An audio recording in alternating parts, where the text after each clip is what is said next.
The story begins in a quiet village, where the setting sun cast its warm, golden light over the rooftops, casting long shadows on the bustling streets below. Despite the peaceful scene, an air of urgency filled the air as a man, standing at the village center, beat a large drum, his voice booming over the crowd. "Return to your homes quickly. It's almost dark, and the night brings danger," he warned, his voice laced with concern. He continued beating the drum, his steady rhythm demanding attention. "Burn incense in your homes tonight, and lock your doors tightly. Do not let the old black snake into your house." The villagers paused, their cheerful conversations fading into hushed whispers. Fear rippled through the crowd as the man continued. "Just 2 days ago, the black snake devoured 2 men at the mountain temple. One of them even a Taoist." His words sent a chill through the listeners, and they hurriedly gathered their belongings, eager to retreat indoors.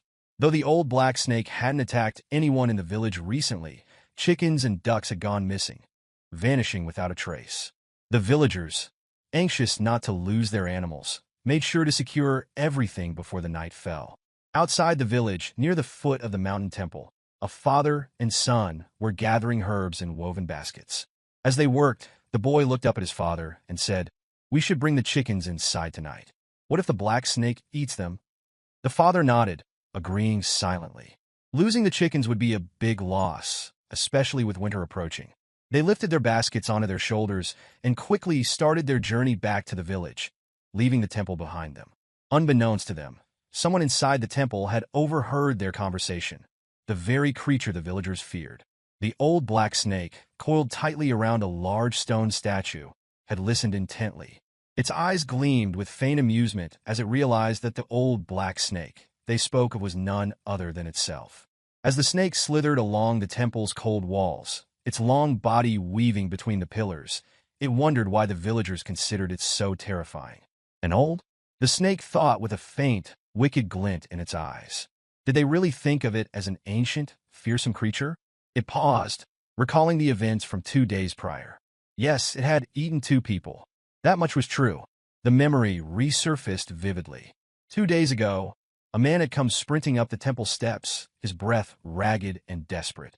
He had been fleeing from a Taoist, who was furiously chasing after him. The Taoist had cultivated the man, intending to use him as a human pellet to enhance his own cultivation. But the man, having ingested many of the Taoist's precious herbs, had fled, terrified for his life. The man had rushed into the temple, collapsing before the large stone idol. Kneeling in desperation, he clasped his hands together and began to pray, his voice trembling as he begged the idol for protection. "Save me. Please save me," he had cried. But what could a stone statue do? At the time, the black snake, watching from the shadows, had not understood human language. But it could see the man's fear, his pain, the way his body shook in terror. The snake had pitied him, seeing him suffer. In its own way, it wanted to offer the man peace.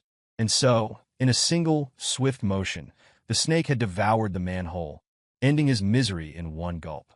Some time later, the same Taoist stormed into the temple, furiously searching for the man he had been chasing. Upon seeing the black snake, his eyes blazed with rage. "You wretched beast! Spit him out! I've cultivated that man for 10 years, he bellowed, his voice echoing off the temple walls. The black snake, still coiled lazily around the stone statue, looked at the Taoist curiously. It couldn't yet fully understand human words, but from the man's tone and gestures, it seemed as if he, too, was in some kind of pain, just like the human before him. Wanting to bring peace to this suffering Taoist, the snake slithered forward and swallowed him whole, just as it had done with the man before. In the black snake's simple mind, it imagined the two of them now reunited, finding peace within its belly. At the time, the black snake hadn't thought much about it. But after consuming both the man and the Taoist, something remarkable happened. A surge of energy coursed through the snake's body, and for the first time, clarity dawned upon it. The snake had unknowingly absorbed their spiritual essence and gained a demonic core. And with that demonic core came intelligence. As its awareness blossomed, the black snake's mind opened to a new reality. It realized that the world was far more dangerous and terrifying than it had ever imagined. The snake reflected on the past and remembered a time when it had been chased by several humans dressed in dark robes. Only now did it understand they were from the infamous snake-catching sect a group of cultivators who specialized in hunting snakes like itself. The black snake recalled seeing them capture and kill a massive flower python, their power undeniable. The snake, now fully aware, understood that cultivators, humans who trained to gain spiritual power, were formidable foes. They progressed through stages of cultivation, beginning with the chi refining stage, followed by foundation establishment, core formation, and finally the nascent soul stage, where they could wield the very forces of heaven and earth. The black snake shuddered at the thought. It now realized that its past escapes from the snake catchers were nothing but lucky flukes.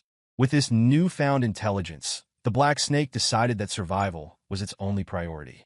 Having gained an understanding of just how dangerous humans were, especially cultivators, it became determined to avoid any unnecessary risks. Hunting humans, it reasoned, was far too perilous, no matter how tempting the reward. After the two it had devoured at the temple, it vowed to steer clear of humans. Instead, it had resorted to stealing chickens and ducks from the nearby village, a safer option that helped it survive without drawing too much attention. However, in the present, as the black snake's stomach grumbled, it realized that the poultry from the village no longer satisfied its hunger. Worse, it was becoming increasingly difficult to steal unnoticed. Frustration crept in, and the snake's mind raced for a solution. Then it remembered something, a conversation it had overheard from the villagers. They had mentioned a wealthy family in Xinjia town that raised pigs. The idea sparked the snake's interest. Pigs were larger, and a single one might fill its belly for days. Determined, the black snake decided to head for Xinjia town. It slithered out of the temple, its body gliding smoothly over the stone floor. As it moved toward the entrance, its gaze fell upon a painting on the temple wall, a faded but beautiful depiction of an ancient story. The snake paused, staring at the artwork. It had heard humans give themselves names, an odd custom, but one that intrigued the snake. After a moment of contemplation, it decided that it, too, should have a name. The story painted on the wall was of Su Xian, a tale the snake had always liked. And the villagers had already been calling it the Old Black Snake.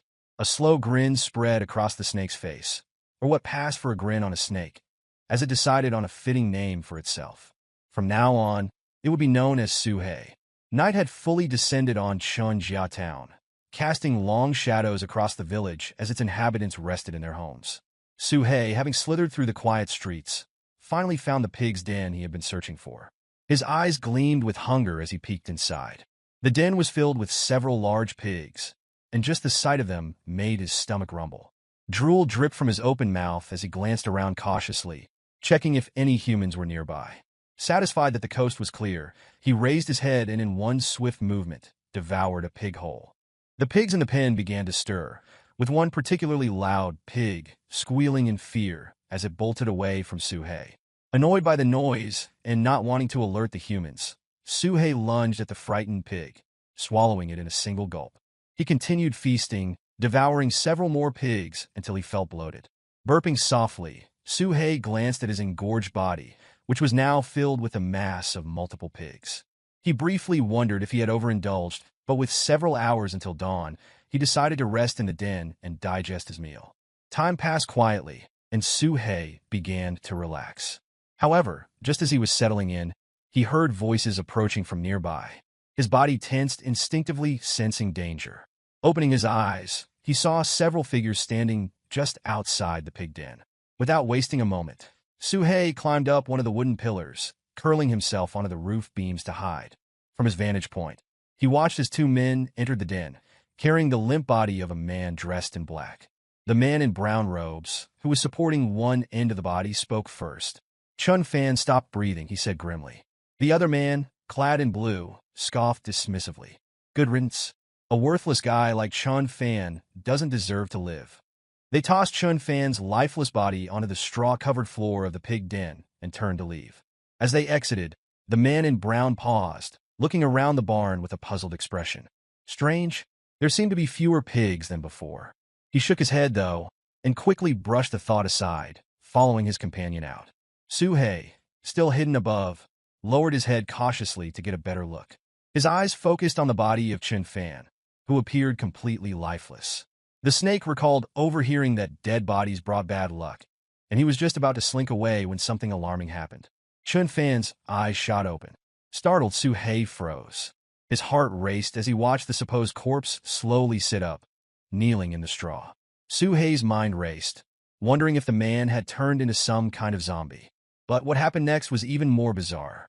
Chun Fan began to wipe the dirt from his face, his expression shifting from confusion to triumph. He raised his head and let out a loud, maniacal laugh that echoed through the den. The air around him crackled with energy, and suddenly, waves of spiritual power burst from his body, swirling in a vortex around him. Su-hei's eyes widened. The body of Chun Fan had been possessed by an immortal soul. The man stood tall, his eyes glowing with determination. Chun Fan have returned, he declared. I finally have the chance to be reincarnated. The immortal, also named Chun Fan, had merged with the memories of the original man. He saw everything. How the original Chun Fan had lived a life of humiliation, his engagement broken, his cultivation destroyed, and his dantian shattered. The immortal's eyes blazed with fury as he clenched his fists. Since I have taken over your body, I will avenge you. I will not spare a single soul who dared to insult or harm you. Su-hei, still perched on the roof beams, watched in stunned silence. The immortal Chun Fan spoke with fiery resolve, but the snake couldn't help but wonder. Who was he even talking to? Chun Fan stood up and inspected the condition of his newly inhabited body. His injuries were severe. If the immortal hadn't taken over, Chun Fan would have surely died. Meanwhile, Su-hei, who had been watching from his hidden perch, decided it was time to retreat. His heart raced as he prepared to slink away. But just as he was about to make his exit, Chun Fan glanced up and spotted him. Su-hei froze. He had been discovered. Panic surged through him. He had overheard Chun Fan talking about being an immortal and feared the worst. Was Chun Fan from the snake-catching sect? If he was, Su-hei knew he was as good as dead. His mind spun in terror, trying to figure out what to do next. But to Su-hei's surprise, Chun Fan barely reacted to his presence. Seeing that Su-hei was merely a low-tier spirit beast, Chun Fan dismissed him as unimportant. His focus remained on healing his injured body. Sitting down in the lotus position, Chun Fan began channeling his spiritual energy. He knew that a creature as weak as Su-hei posed no threat, and, with just a small release of spiritual energy, he could scare the snake away if necessary. As Chun Fan settled into meditation, yellow spiritual energy began to swirl around him. Suddenly, a powerful tornado of energy erupted from his body, manifesting into a majestic dragon that coiled through the air. From the dragon's form, a cauldron materialized, etched with engravings of fierce beasts. Chun Fan let out a triumphant laugh. He hadn't expected the demon god cauldron, the supreme treasure of the demon race, to have reincarnated alongside his divine consciousness. Su-hei, still observing from the shadows, was terrified. His jaw hung open in disbelief as he mistook Chun Fan's display of power for a deadly spell aimed at capturing him. Sweat dripped from his head as his body trembled in fear. He had no idea what was really happening, only that if this was a snake catcher, he was in mortal danger. His mind raced with frantic thoughts. What if Chun Fan demanded compensation for the pigs he had eaten? What if Chun Fan roasted him alive and used his skin for some sinister purpose? The more Su-hei thought, the more his terror grew. Meanwhile, Chun Fan, lost in his meditative state, raised one hand and began reciting an ancient mantra. His voice dripped with ambition as he smiled darkly, vowing to conquer the world now that he had been reborn. Su-hei's panic reached a fever pitch. He couldn't sit still any longer. Desperate and fearing for his life, he made a reckless decision. Charging at Chun Fan from behind, Su-hei's massive body barreled through the pig den, reducing it to rubble in an instant. With his mouth wide open, Su-hei lunged forward and in one swift bite, swallowed Chun Fan whole. Chun Fan's meditative trance was shattered as he disappeared into the snake's jaws. Su-hei, not wasting another moment, slithered out of the village at lightning speed, his heart pounding in his chest. He didn't care where he was going. He just needed to get as far away from Chunjiao Town as possible before anyone could realize what had happened.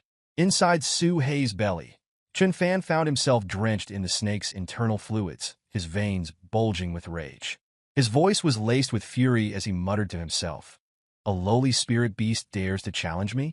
I gave it a chance to flee, and this is how it repays me? It's courting death." With clenched fists, Chun Fan struck Su-hei's insides with a powerful punch. The impact sent shockwaves through Su-hei's body, causing the serpent to screech in agony.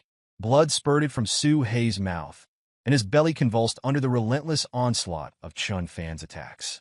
It was then that Suhei realized Chun Fan wasn't dead. Instead, the immortal was still casting spells from within his belly, creating chaos inside him. Chun Fan pressed on, widening the gap inside Suhei's belly to give himself room to maneuver. With every punch, every spell, he drew closer to Suhei's demonic core, the very essence of the snake's power. When Chun Fan finally reached the core, Suhei's fear escalated. The snake could feel his life slipping away as the immortal raised his hand toward the purple core, exerting his spiritual energy upon it. A small crack appeared on the surface of the core, and with it, the spiritual energy inside began to leak. Chun Fan wasted no time. He started absorbing the leaking energy, strengthening himself with each passing second. More cracks formed, and soon the core shattered completely. Suhei screamed in anguish as blood gushed from his mouth, his body tearing apart from the inside out. Writhing on the ground, Suhei's massive form thrashed violently, his last struggles throwing dust and debris into the air. His body collided with a nearby tree, and a sharp bark pierced his head. Suhei's vision blurred as his eyes lost their light. In those final moments, thoughts raced through his mind. Why did it have to end like this? He had formed his demonic core, gained intelligence. He had so much to live for. Tears welled up in his eyes as regret filled his heart. He shouldn't have come to this village. And then, darkness. Meanwhile, inside the now lifeless body of Suhei, Chun Fan was far from finished. With his spiritual energy depleted, he needed sustenance. The black snake's meat would do just fine. He began tearing into the flesh, devouring it to replenish his strength. As he consumed the snake's meat, he felt a surge of spiritual energy beneath his feet. The demon god cauldron, which was linked to Chun Fan's divine consciousness, suddenly appeared on its own. Chun Fan raised his hand to collect it. But before he could fully grasp what was happening, the cauldron emitted an immense amount of energy, gravitating toward the remnants of Suhei's demonic core. Blinding light filled the space, and Chun Fan shielded his eyes from the radiant glow. Golden energy poured out of the cauldron, and to Chun Fan's shock, it manifested into a massive spiritual dragon. His confusion deepened. The cauldron had absorbed the shattered fragments of Suhei's core. Why is the demon god cauldron helping Suhei? Chun Fan muttered in disbelief. Could Suhei have been more than just an ordinary spirit beast? As if to answer his question, the spiritual dragon opened its eyes, and an overwhelming surge of energy shot forth, enveloping Chun Fan. Pain racked his body as the golden energy began to disintegrate him from the inside out. Suhei's body, too, began to glow with the same golden light, pouring from his mouth, eyes, and the wounds that marred his flesh. Chun Fan writhed in agony as his body was torn apart by the spiritual energy, leaving no trace behind. Hours passed, and with a rising sun, both Chun Fan and Suhei's once mighty body had disintegrated, leaving only fragments behind. But something extraordinary happened. A small, delicate snake body formed from the remains of Suhei's massive form. Suhei, though unconscious, still had tears in his eyes. His massive demonic core and body were gone, replaced by this smaller, more fragile form. And yet, in the reflection of the golden energy still lingering in the air, his silhouette was no longer that of a lowly black snake. It was the reflection of the spiritual dragon that had devoured Chun Fan.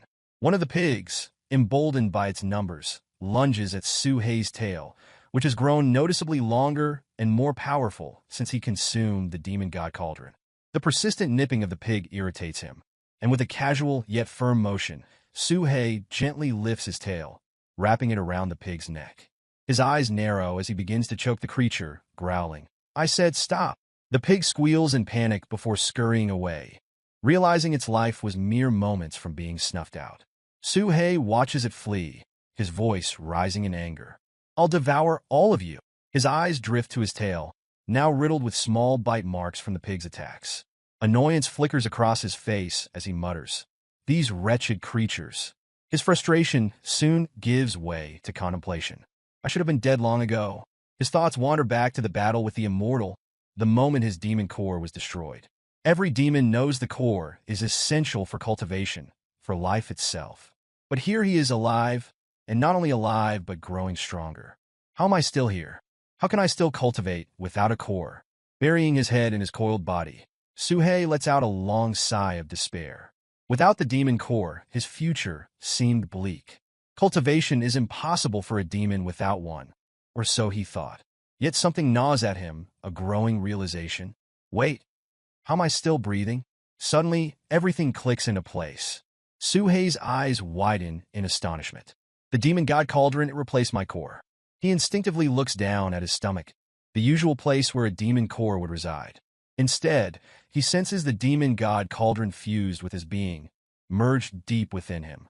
Its presence thrums with an ancient, powerful energy like a heartbeat.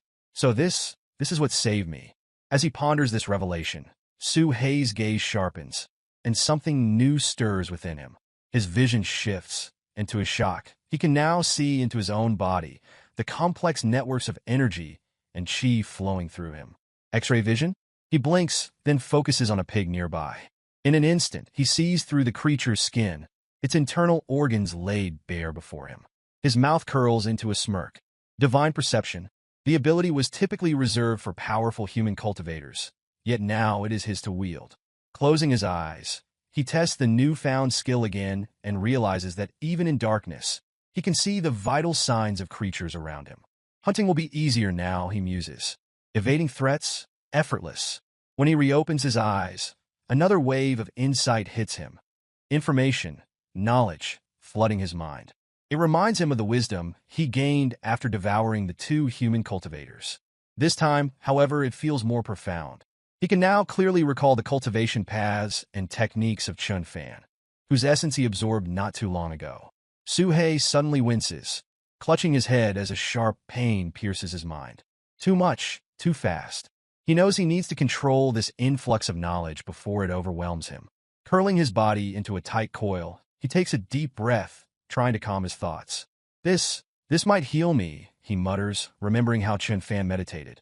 Though unsure of the exact process, Suhei begins to replicate Chun Fan's cultivation technique, hoping it will ease the pain and stabilize his chaotic energy. Echoing the chant that Chun Fan would recite, "Heaven and earth are the chessboard, and all beings are the pieces," Suhei begins to mutter the words under his breath.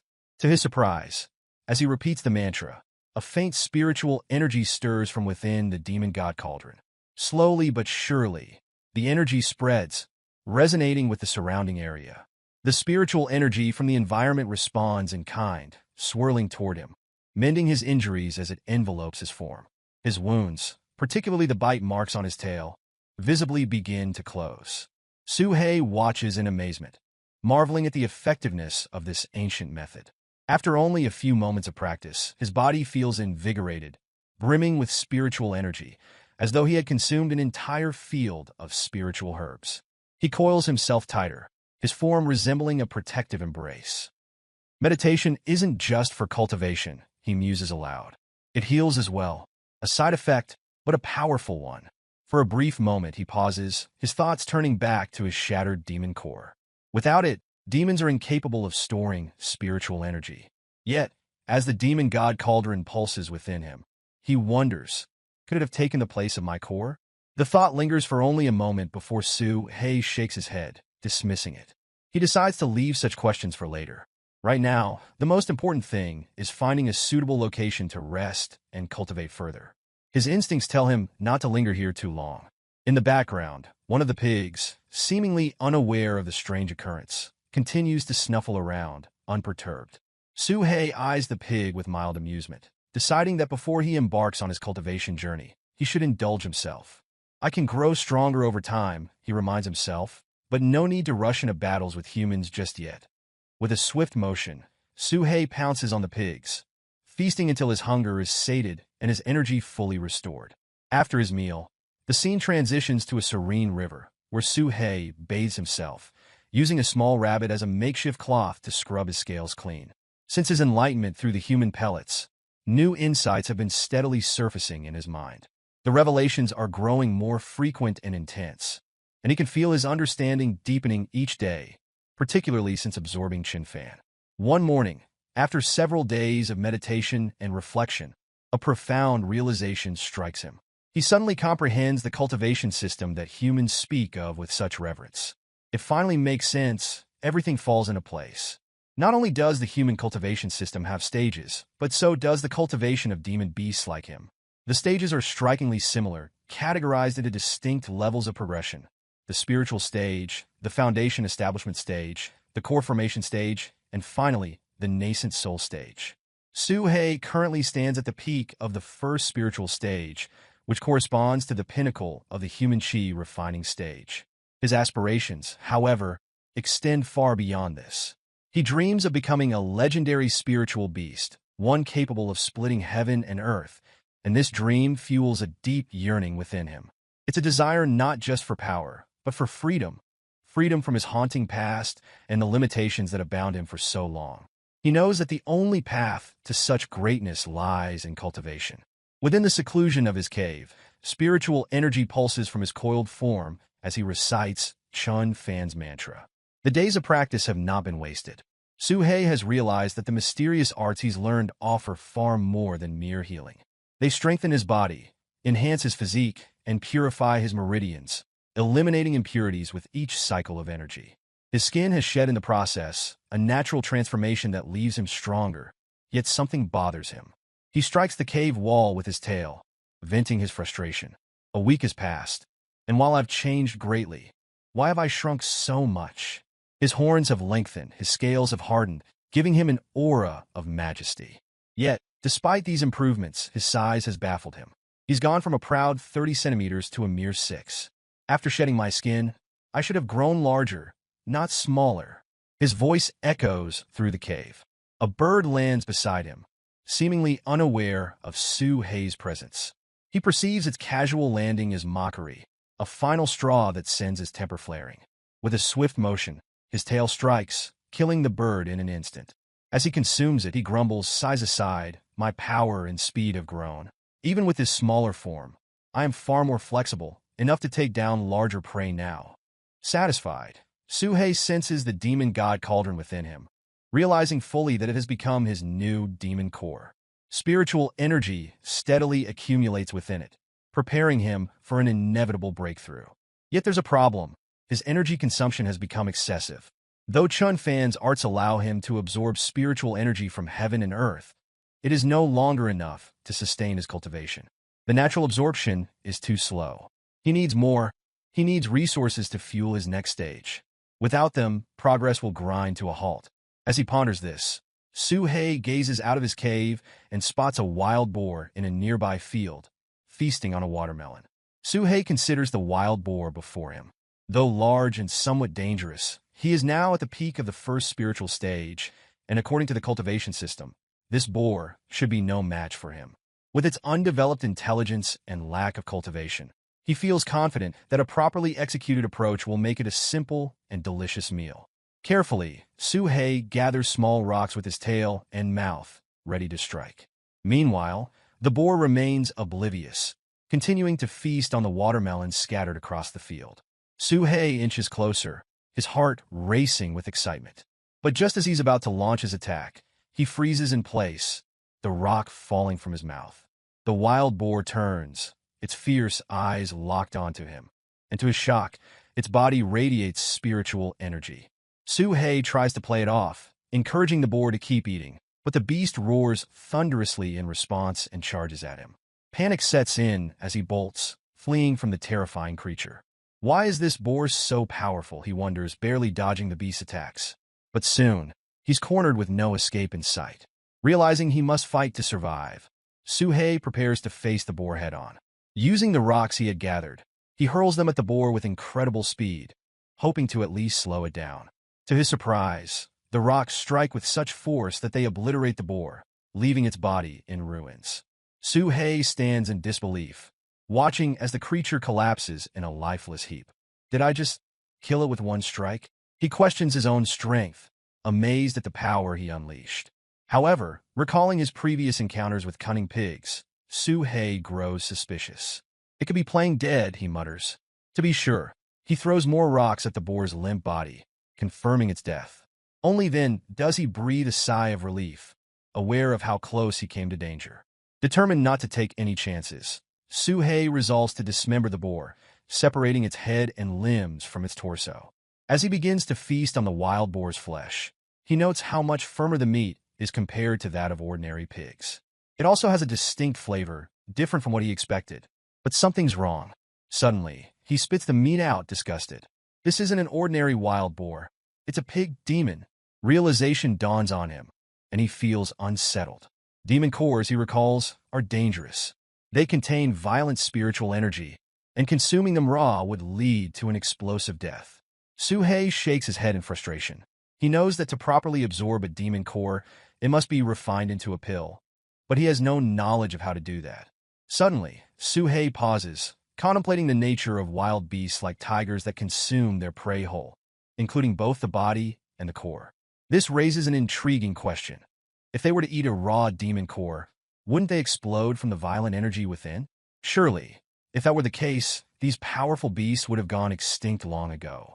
A spark of realization brightens Suhei's expression as he recognizes that his understanding of the demon core's dangers comes primarily from human teachings.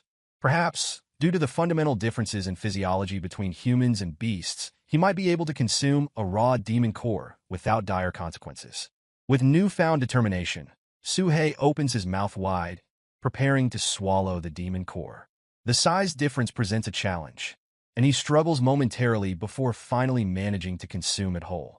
Almost instantly, a brilliant light radiates from his stomach, and he exclaims, "It's getting hot." The demon god cauldron within him begins to absorb the core at an astonishing rate, filling rapidly. An overwhelming surge of spiritual energy courses through him, and he shouts in exhilaration, "I'm breaking through."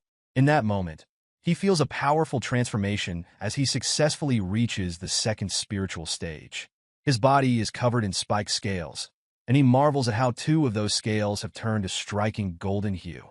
To test his newfound strength, he strikes a nearby rock, shattering it effortlessly with a single blow. The iron-like quality of his scales astounds him, a testament to his incredible progress. However, his moment of triumph is abruptly interrupted. Something catches his attention, and as he turns, he spots a human figure wielding a weapon, causing him to break into a cold sweat. Suhei narrows his eyes as the boy lifts his weapon, pointing it directly at him. Is he about to attack? Suhei wonders, studying the boy's stance and questioning if the young human might possess the abilities of a cultivator. For a brief moment, a memory of Chun Fan flashes in his mind, prompting him to consider whether this boy shares any of Chun Fan's strength or resolve. Without warning, the boy lunges, attempting to stab Suhei. Instinctively, the black snake coils and adopts a defensive posture, sensing the imminent danger. With a swift and precise flick of his tail, Suhei shatters the boy's weapon into pieces. Seizing the moment, Suhei mutters to himself, "Humans are truly frightening."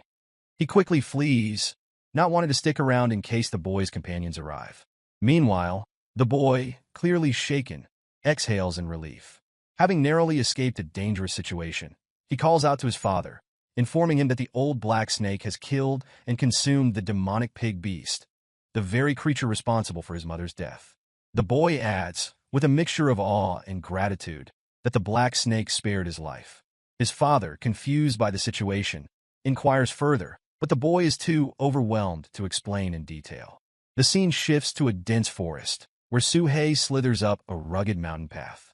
As he climbs the staircase, his mind races, processing the strange encounter. He pauses for a moment, realizing no one is pursuing him. His thoughts turn back to the boy, pondering the child's unusual nature. That was no ordinary human, Suhei reflects. Continuing his ascent, Suhei chastises himself. How can a spirit beast like me, who aspires to grow strong enough to split the heavens, be intimidated by a mere boy? He scoffs at the notion, determined to rid himself of such foolish doubts. Finally reaching the mountain statue temple, Suhei decides to pay his respects, seeking solace and clarity.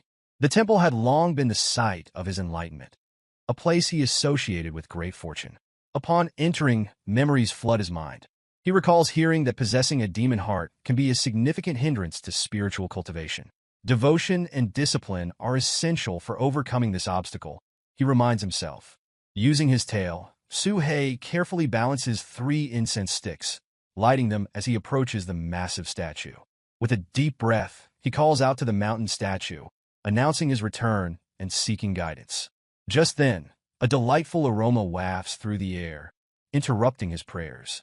Suhei's eyes widen in astonishment as he approaches the source of the smell. What is this? He wonders. A feast of delectable dishes lies before him, offerings placed in front of the mountain temple statue. Suhei's curiosity quickly turns to amusement. Surely, the statue doesn't need this food, he reasons, licking his lips. It would be a waste to let such a fine meal spoil, Suhei thinks. Besides, by tasting these offerings, I'm only making my devotion more genuine, right? With that, he eagerly begins to devour the dishes, savoring each bite, convinced that his actions are justified. After finishing his meal, Suhei settles back down, this time focusing on the mountain statue.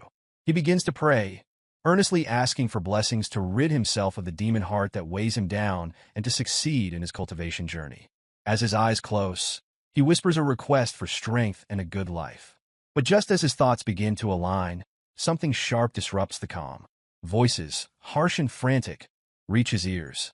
Suhei's eyes snap open as he hears someone shout, mentioning a girl and asking where she intends to run. Instinctively, Suhei realizes that trouble is drawing near. Cries for help echo into the temple.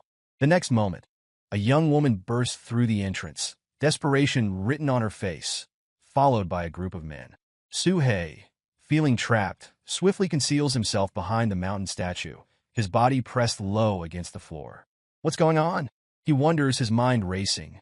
As he peeks from his hiding spot, one of the men, a haughty figure, commands the rest of the group to stay outside, hinting with a sneer that he intends to have some fun with the girl. His followers address him as young Master Chiu, affirming his authority. Suhei assesses the situation, his body coiled tightly behind the statue. Using his perception ability, he scans the temple structure, searching for an escape route.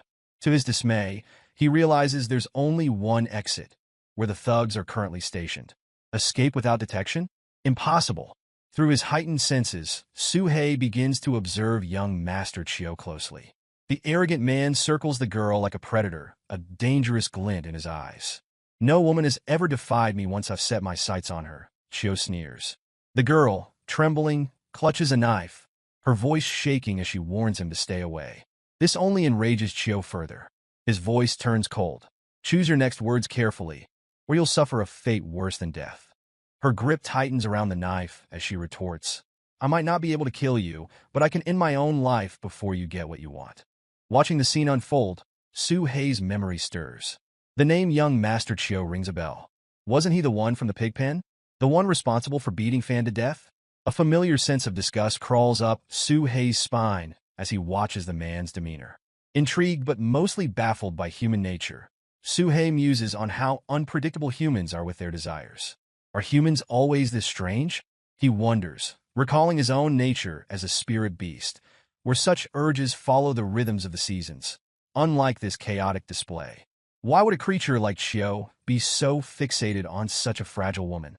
Meanwhile, young Master Chiu, clearly enjoying the power he wields, steps closer to the woman. His knife gleams under the dim light as he taunts her. Trying to take your own life? You dare threaten me? No matter. I'll teach you a lesson before you meet your end. Suhei continues to watch from behind the statue, noting Chiu's strength, but also quickly concluding that the man severely lacks intelligence. Strength without wisdom, Suhei muses, is no different from a wild boar. The woman glares at young Master Chiu with unrelenting fury. You forced me to end my engagement, she spits, her voice quivering with rage. You murdered my fiancé, Chun Fan. Even in death, I will never let you escape. I'll haunt you as a ghost until the end of time. Her vow rings through the temple, a fierce declaration of her hatred. Meanwhile, Suhei, still hidden behind the mountain statue, misinterprets the situation. He continues nibbling at the last of the offerings, oblivious to the gravity of the conflict. Why are humans always so dramatic over these things? He muses, completely misunderstanding the woman's plight. If it's not about food, why resort to violence?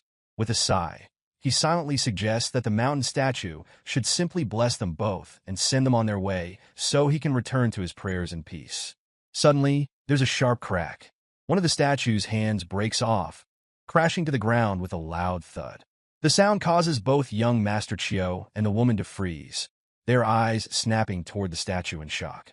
For a moment, silence blankets the temple.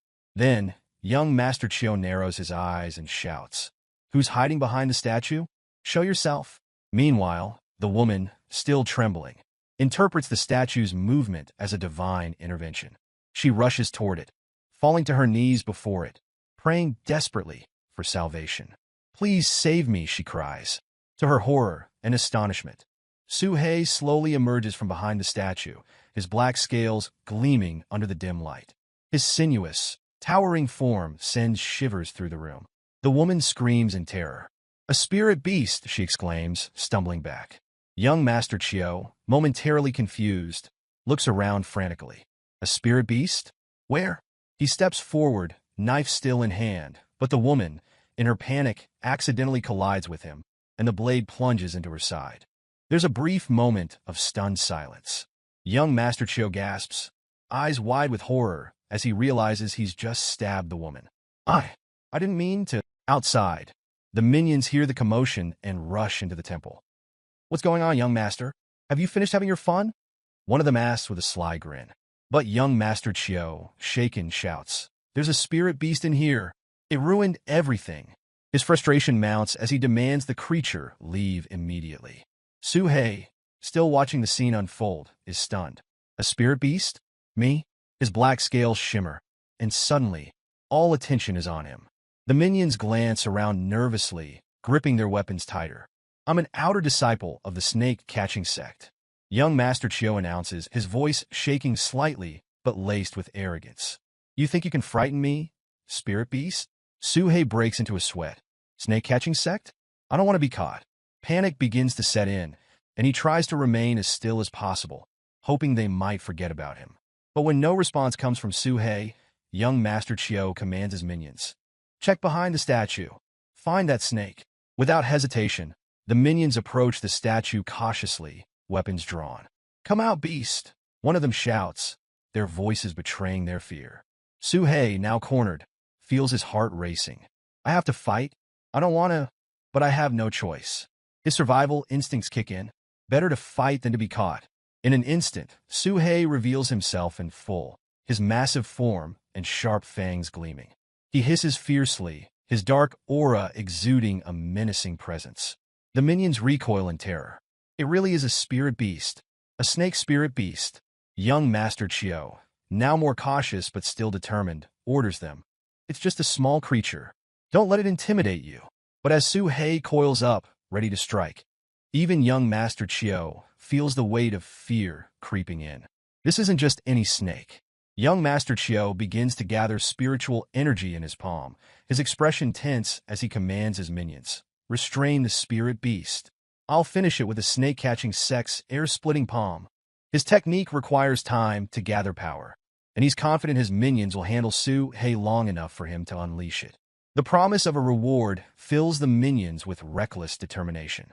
They charge at Suhei, fully believing that their young master, a disciple of the snake-catching sect, is unbeatable. Suhei, however, realizes he must act quickly before Chio's energy gathers. "This is my only chance," he thinks, his cold eyes narrowing as he prepares for battle. In one powerful swing of his tail, he strikes the minions, sending them flying with effortless strength. One by one, they fall like leaves in the wind. Suhei blinks in surprise, marveling at how weak these so-called warriors are. "That was easier than I thought," he mutters, almost disappointed. Meanwhile, young Master Chio watches in horror, his confidence crumbling as he perceives Suhei not as a mere snake, but as a dark, looming figure emanating a deathly aura. Terror overtakes him. Without a second thought, young Master Chio turns on his heel and flees. "I'll alert the snake catchers," he shouts, his voice cracking as he bolts for the exit. Suhei pauses, stunned. Running away? Why wasn't he finishing his technique? But then young Master Chio's words sink in. He plans to call for reinforcements, and the snake-catching sect's leader would turn Suhei into a pill. The thought sends a cold shiver down Suhei's spine. I can't let him get away. With swift precision, Suhei coils his body and lashes out, his tail cutting through the air like a blade. In one decisive strike, he delivers a fatal blow to young Master Chio, his head snapping back with a sickening crack. The young master falls lifeless to the ground. Suhei exhales deeply, relieved that the fight ended before the real danger could unfold. He chose to run instead of fight, he mutters, still processing how close he came to facing a dangerous spiritual technique. As Suhei looks over the bodies strewn across the temple floor, he contemplates whether this entire situation was brought on by his earlier actions, stealing the tribute offerings from the mountain statue. Could the statue be angry with me? He wonders. Perhaps the deity had a hand in orchestrating these events as a form of punishment. Feeling a strange sense of guilt, Suhei decides to make an offering of his own. Using his tail, he carefully places the bodies of young Master Chiu and his followers before the mountain statue, balancing incense sticks beside them. He bows his head in a rare display of humility. Great deity, please accept these as my tribute. I hope this will calm your anger, he whispers, hoping that his gesture would appease the statue's wrath. As he prays, Suhei begins to ponder deeper. Maybe the mountain statue is trying to push me to cultivate faster. He suddenly feels a surge of motivation, realizing that his path to becoming a formidable beast would not be easy. I must endure, he tells himself. Only through hardship will I become strong enough to split the heavens. With newfound resolve, Suhei slithers out of the temple, glancing back at the towering statue one last time. I'll return to my cave. It's time to focus on cultivation. A week passes. A radiant glow emanates from Suhei's mountain cave as he trains relentlessly. Yet, despite his efforts, the progress is slower than he hoped. Even after a week of practice, I haven't filled the second layer of spiritual mist, he grumbles, frustrated. The demon statue cauldron remains half full, and his cultivation seems stagnant. Suhei reflects on his daily routine, noting that the small beasts he hunts aren't enough to fuel his growth. These creatures don't even satisfy my hunger, let alone help me cultivate. His body craves more substantial energy to reach the next level. Suhei muses to himself as he slithers through the forest. It would be nice to stumble upon another pig demon to eat. He glances at the empty bird-catching trap he set earlier, sighing in disappointment. His stomach rumbles, reminding him that it's been far too long since he's caught anything substantial. Even the birds are avoiding me these days. Trying to lift his spirits, Suhei recalls an old saying. Wait long enough, and the rabbit will come to you. He chuckles, thinking maybe the same principle applies to pigs. But where are they? Where's all the prey? His frustration grows as he wonders why no demon pigs or wild animals have crossed his path recently. Cultivating has become a challenge with such a meager diet. His thoughts take a turn. If a pig eats a melon, and I eat the pig, does that mean I can just eat the melon instead? Amused by his own reasoning, Suhei almost misses the sight of a boy walking with his father nearby. His curiosity piqued, Suhei pauses, hidden in the bushes, observing them closely. The boy excitedly tells his father about the river flooding this year, leading to an abundance of fish. Suhei's interest is instantly captured, and his eyes gleam. Fish! His mouth waters at the thought. The boy suddenly stops, his gaze locking directly onto Suhei's hiding spot. Wait, can he see me? Suhei's heart skips a beat, surprised that the boy noticed him so easily. Without warning, the boy grabs a bag and dashes towards Suhei. The father calls after him, confused, but the boy keeps running, determined. What's this boy up to? Suhei quickly climbs a nearby tree, deciding it's safer to stay out of sight. When the boy reaches the base of the tree, he sets the bag down and calls out, I'll leave this here for you, before running back toward his father. Suhei watches in confusion, his tail twitching. A gift? Curiosity gets the better of him, and Suhei descends from the tree to inspect the bag. Inside, live fish wriggle and flop around. His stomach growls again as he stares at the prize. Surely this must be a trap. He cautiously takes one fish in his mouth, hesitating for a moment. What if it's poisoned? Suhei examines the fish carefully, but, seeing it still wriggling, decides to give it a try. He chews thoughtfully, nodding in approval. Not bad. Actually, quite good. One fish turns into two, then three, and soon the entire bag is empty. As he licks his lips, the boy returns from the distance, beaming. The old black snake really likes fish, huh? Just then, a voice calls out to the boy. Hey, have you seen the black snake recently? A tall man, his face obscured by a scarf and hat, steps out from the shadows, approaching the boy. The boy, startled, looks up at the man, unsure how to answer. The atmosphere suddenly feels tense. Upon noticing the golden plate on the man's waist, the boy realizes they are snake catchers from the infamous snake-catching sect, here to capture the old black snake. The man, his eyes cold and calculating, asks the boy again about the snake, but the boy remains silent, feigning ignorance. This leads a man to suspect that the boy might be mute. After a tense pause, the boy finally replies, stating he has never encountered the old black snake.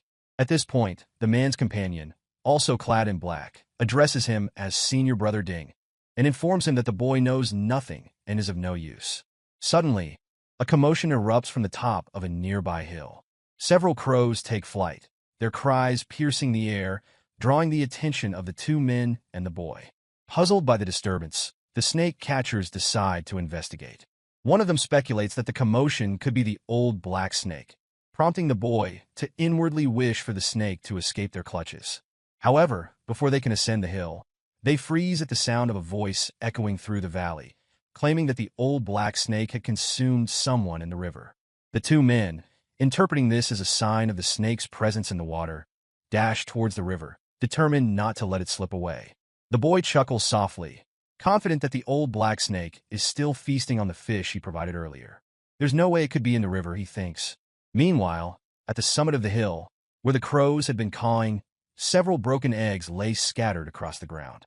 Suhei had made his narrow escape, cursing the foolish birds that caused the chaos, even pecking him on the head in their frenzy.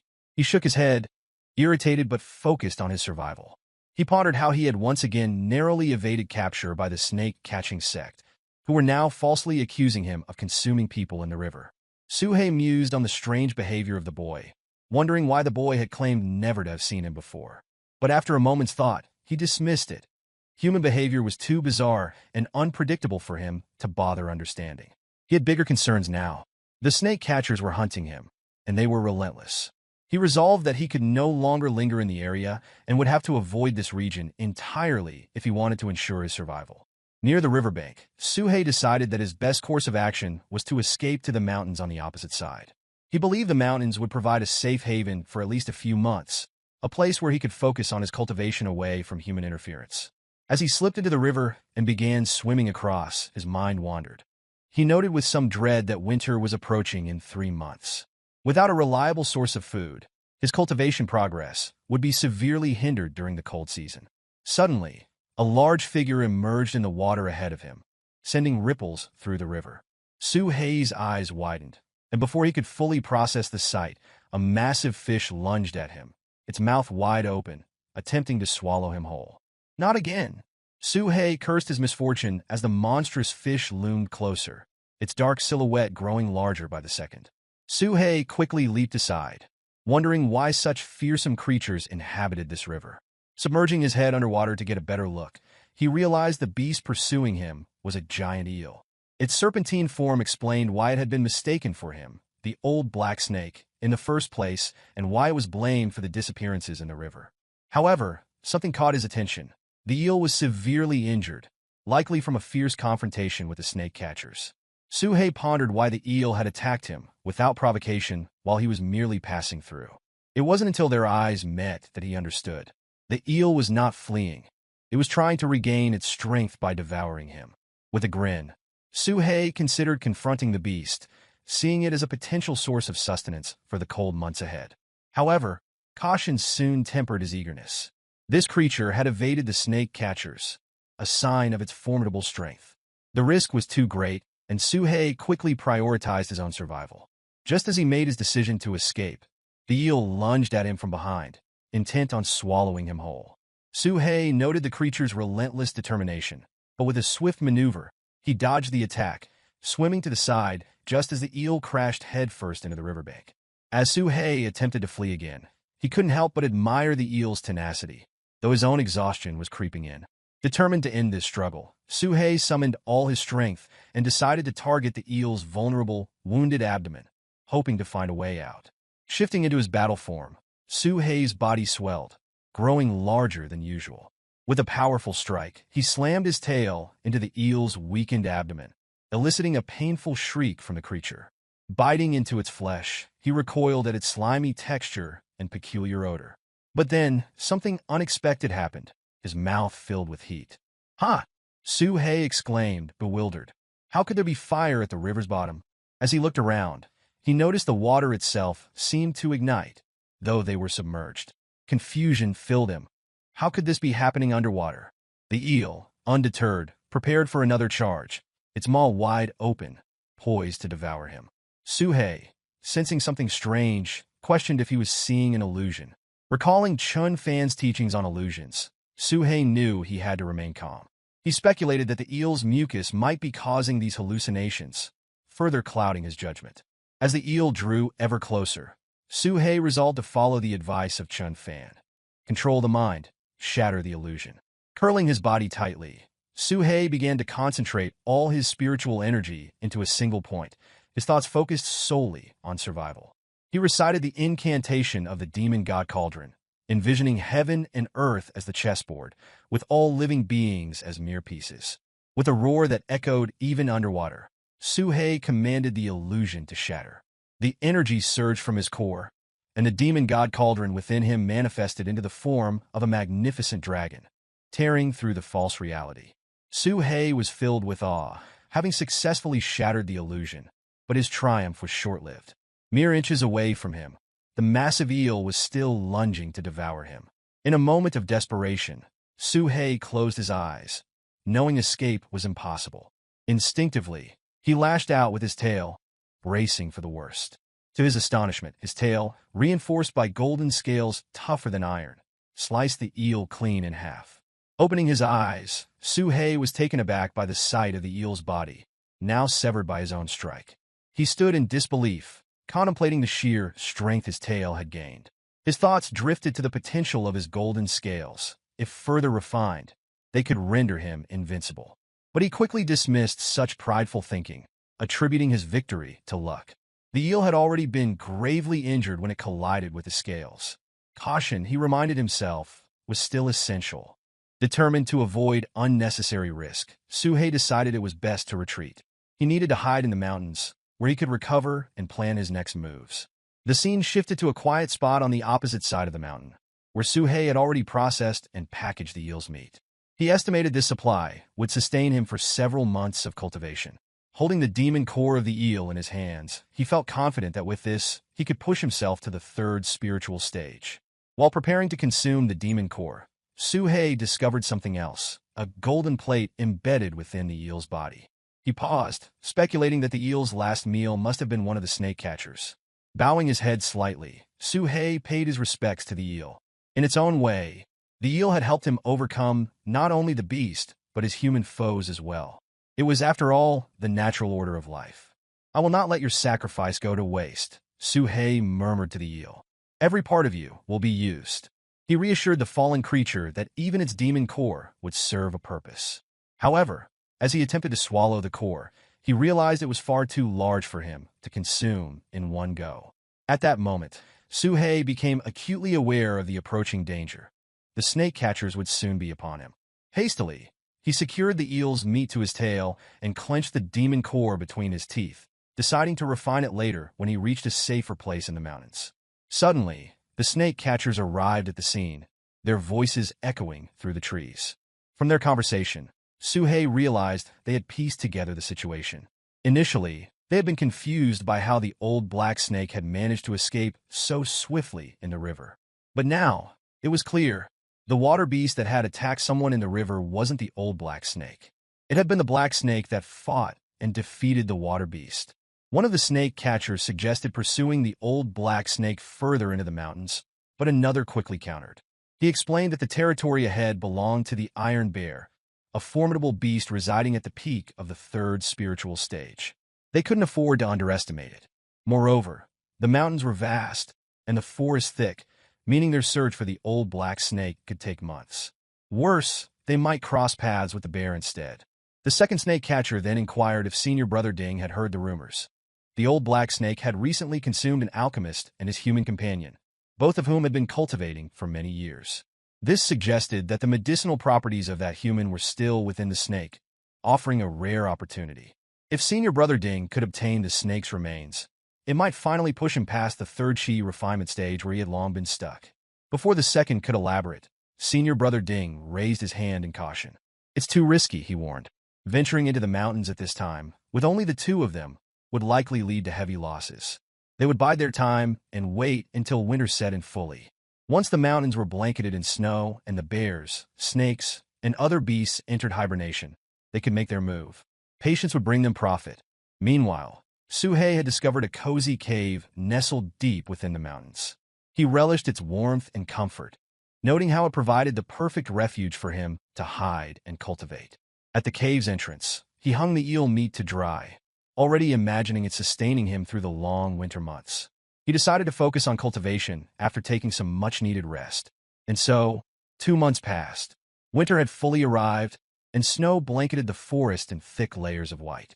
Suhei was surprised by how much more challenging it was to advance from the second to the third level of spiritual cultivation compared to his initial breakthroughs.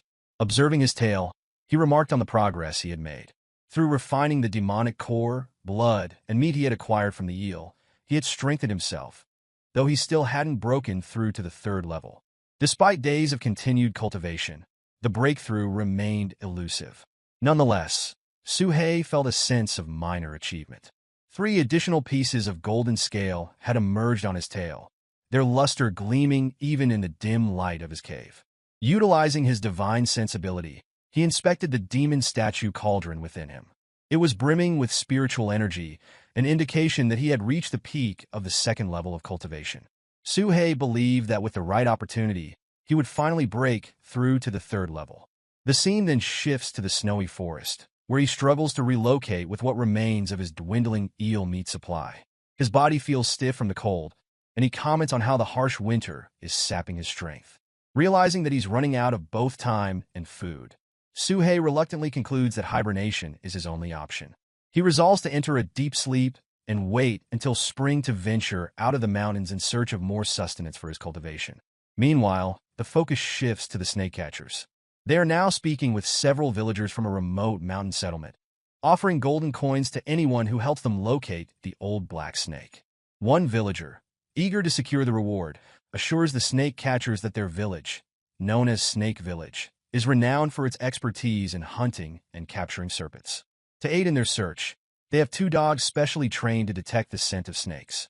The snake catchers, pressing for time, urge the villagers to act swiftly in tracking down the elusive old black snake. As the villagers prepare for the hunt, one of them mutters disdainfully about the arrogance of the snake catchers. Another villager defends them, pointing out that the snake catchers possess real skill and are simply doing their job. He adds that his son, Xiao Nui, has a passion for learning and treasures an old, discarded book like a rare gem. The payment from the snake catchers, he explains, could help him enroll his son in a prestigious sect, bringing him great joy and securing his son's future. Suddenly, the dogs begin barking excitedly, signaling that they've found something. One villager questions how the dogs could have located a snake pit so quickly, but nonetheless, they inform the snake catchers, suggesting that the hole might belong to the old black snake. The snake catchers move in to investigate. As the group approaches, the scene cuts back to Suhei, who is in a state of panic.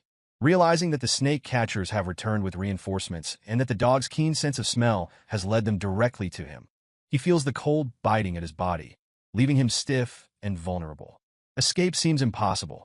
His body, weighed down by the winter's chill, isn't fast or agile enough to flee. He knows that if he doesn't act soon, he will be captured. As the snake catchers survey the area, one villager eagerly proclaims that they will surely receive their reward for finding the old black snake. But just as their hopes rise, the snake catchers stop, puzzled. One of them steps forward and declares that the scent the dogs have been following doesn't belong to the old black snake. It belongs to the iron bear. The villagers are stunned.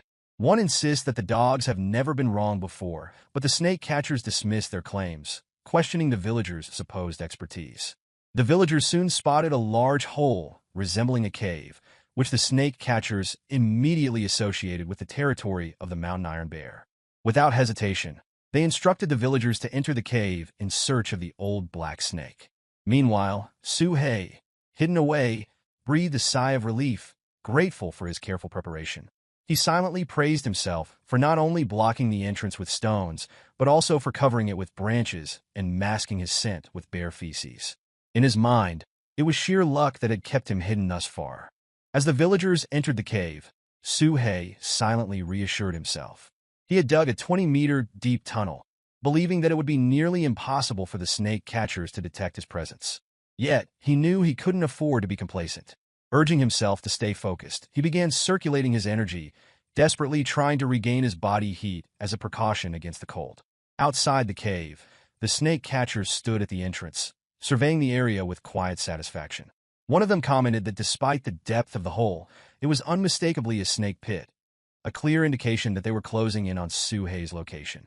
Another catcher sneered, suggesting that since their goal had been achieved, the villagers, whom they disdainfully referred to as idiots, were no longer needed. He casually remarked that fewer survivors meant less money to distribute when the mission was complete. The scene shifted to the villagers, who stood uneasily at the cave's entrance, looking around warily. Unbeknownst to them, one of the snake catchers was devising a cruel plan. He intended to lure the demon bear out of hiding and use it to wipe out the villagers. Once the bear had served its purpose, they would deal with it, all while avoiding direct conflict themselves. Back in his hiding place, Suhei overheard the snake catcher's conversation and couldn't help but ponder why they would choose to eliminate their own companions instead of focusing on the bear. He found the ruthlessness of the human heart deeply unsettling, but quickly dismissed the thought. His more pressing concern was the fact that the snake catchers were aware of his general location, with one even standing ominously close by. The danger to his life was growing by the second. As he weighed his options, Suhei's thoughts turned to the demon bear. The catchers planned to confront it after disposing of the villagers. Perhaps, he thought, if he could find a way to consume the bear's essence, it would provide him with the opportunity he desperately needed to break through to the third level of spiritual cultivation. In one fell swoop, he might gain the strength necessary to face the snake catchers head-on. However, as usual, doubt crept into his mind. The risk was enormous. What kind of fool would challenge a demon bear, much less in the presence of snake catchers? Striking the ground with frustration, Suhei recalled that the snake catchers had mentioned teaming up to defeat the bear, which meant they weren't in a hurry to kill him yet. But the notion of trying to consume the bear in front of them was absurd. It would be nothing short of a death wish. Meanwhile, one of the snake catchers, manhwa, was quietly scheming against his companions. He muttered to himself that the demon bear and the old black snake together would only be enough for one person to achieve a breakthrough, implying that he intended to eliminate his partner after they dealt with the demon bear. Hidden away, Suhei overheard this and began to wonder if there was a silver lining to the unfolding chaos. The internal conflict between the snake catchers might present him with an opportunity to turn the situation in his favor. He resolved to remain calm and observe, waiting for the perfect moment to act. Not long after, one of the other snake catchers returned, announcing that he had completed the preparations to lure out the demon bear. He confidently claimed that in less than 30 minutes, the beast would awaken. Almost immediately, a deafening roar echoed from deep within the cave, signaling the bear's awakening and its attack on the unsuspecting villagers. Panic ensued as the villagers scrambled, terrified and confused. They had been led to believe they were searching for a snake, not a bear. Desperate, they turned to the snake catchers for help. The snake catchers, however, stood on a high ledge, watching the chaos unfold with cold indifference. When the villagers pleaded for assistance, they responded with harsh glares, calling them useless and urging them to accept their fate. One catcher even sneered, telling them to simply perish. It dawned on the villagers then that they had been deliberately deceived, led into the bear's cave as part of a sinister plot to cut costs and eliminate them. One brave villager, enraged by the betrayal, drew his bow and fired an arrow at the snake catchers. The arrow struck one of their coin pouches, spilling gold coins and cultivation pills onto the ground. Suhei, nearby, caught the scent of the scattered pills, immediately recognizing them as golden pills. The rich, magical aroma filled his senses, and he couldn't resist.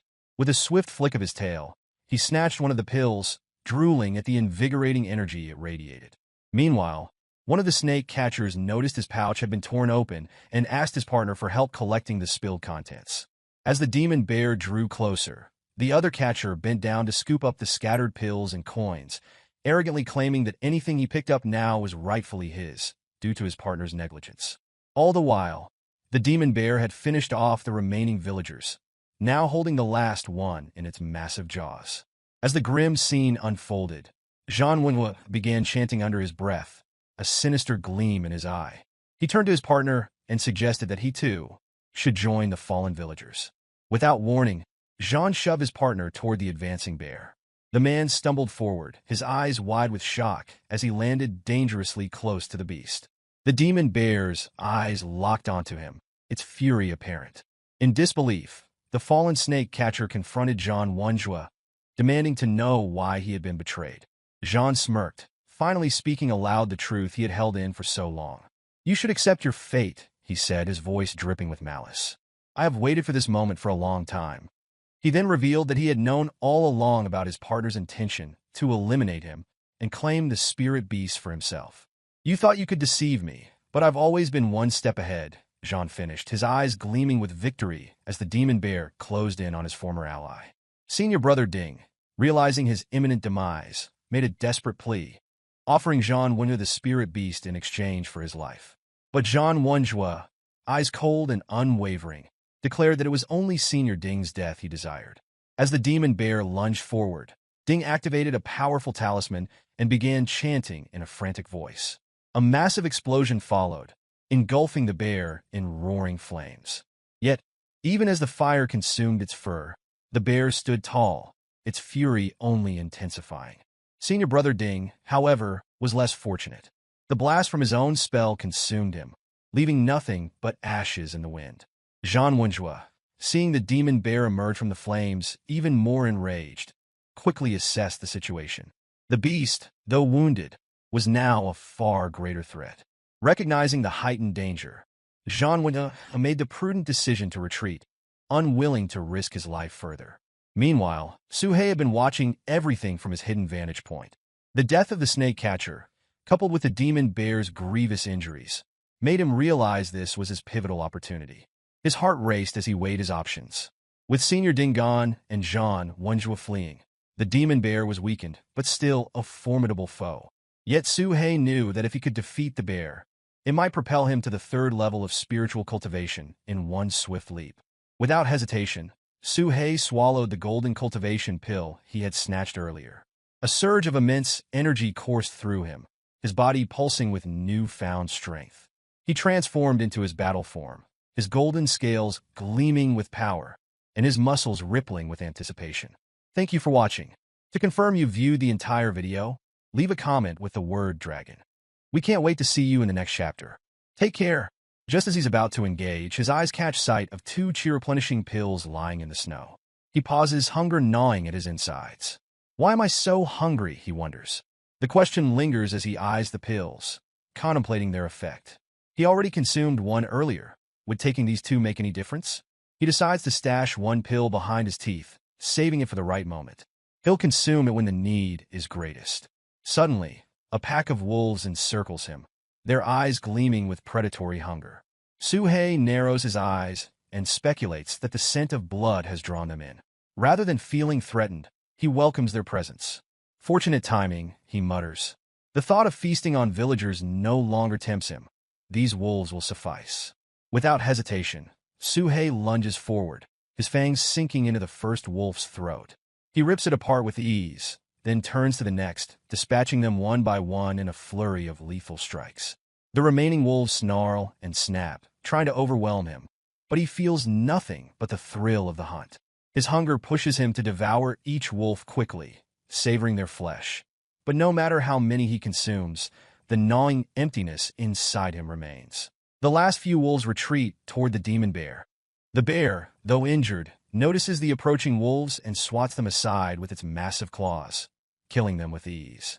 From a distance, Su He watches the creature, marveling at its sheer strength despite its wounds.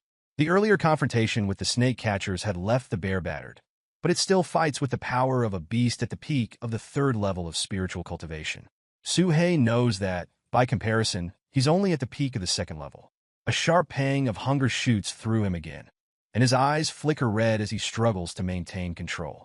I must not lose my composure, Su He reminds himself, fighting to suppress the wild urge to consume. But the hunger, it's relentless, clawing at him, demanding more.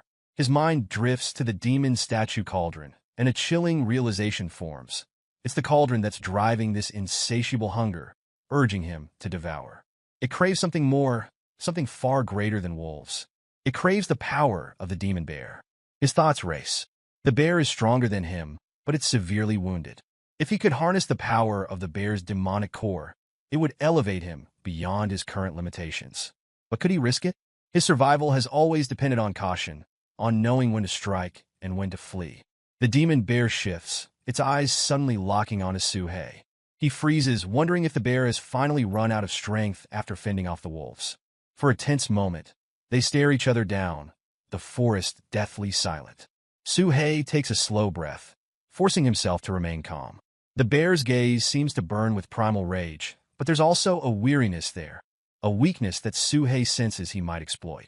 I can't keep running, Suhei tells himself, the resolve in his voice hardening. He knows the risks, but the hunger gnawing at his core is unbearable. If he doesn't act soon, he might not survive this night, not with the cauldron's desire pushing him toward madness. Gathering his thoughts, he forces himself to stay composed. If he's clever and cautious, there might be a chance, a slim one, but a chance nonetheless, that he could overcome the demon bear. In a split second, Suhei lunges at the demon bear, both creatures driven by the primal urge to kill and devour one another. His instincts sharpen, and his golden tail lashes out, striking the bear's eyes with blinding precision. A guttural roar of agony escapes the bear's maw as it reels backward, releasing Suhei from its crushing grip. He staggers, his mind racing. This demon bear is leagues above the demon eel he once defeated in the river. Its strength is immense, but with its vision now taken, Suhei feels the scales tipping in his favor. As the bear thrashes blindly, Suhei realizes the chi-replenishing pills he consumed earlier are starting to lose their effect. The biting cold of the forest is beginning to sap his strength, his limbs trembling under the strain of the battle. He wastes no time, quickly swallowing the final pill he had hidden behind his teeth. Warmth spreads through his veins, and with his strength momentarily restored, he adopts a combat stance, intent on finishing what he started. He launches himself at the bear again, this time with deadly intent. His fangs sink deep into the bear's neck, and with a tremendous effort, he slams the massive creature to the ground. Blood gushes from the wound, but despite its blindness, the demon bear fights back with terrifying power. Suhei feels the sharp claws of the beast rake against his body, tearing through flesh and muscle. Pain surges through him, and he realizes with grim certainty that some of his bones might be fractured. But he refuses to release his grip. With every ounce of strength, he tightens his jaws around the bear's throat, his body screaming in protest as he attempts to snap its neck. The bear lets out a final, enraged bellow, but Suhei twists violently, and the sound of bone cracking fills the air. The bear's neck is broken, yet, with a final burst of strength, it hurls him off, sending him crashing into the snow. Suhei stumbles to his feet, panting heavily. The bear is still alive, but it's dying, its throat crushed, its life slowly ebbing away. Suhei knows it won't last much longer, but he's not about to take any chances. He glances around, considering his options. He briefly thinks about using rocks as he had with the demon boar, but doubts that would be effective against a beast of this size. His eyes land on a tree, and with a quick decision, he wraps his tail around its trunk, lifting it high before bringing it down with crushing force onto the bear's head. The demon bear's body goes still. Suhei watches, his breath coming in ragged gasps. For a moment, he remains motionless, unsure if the bear is truly dead. The silence of the forest seems to stretch endlessly.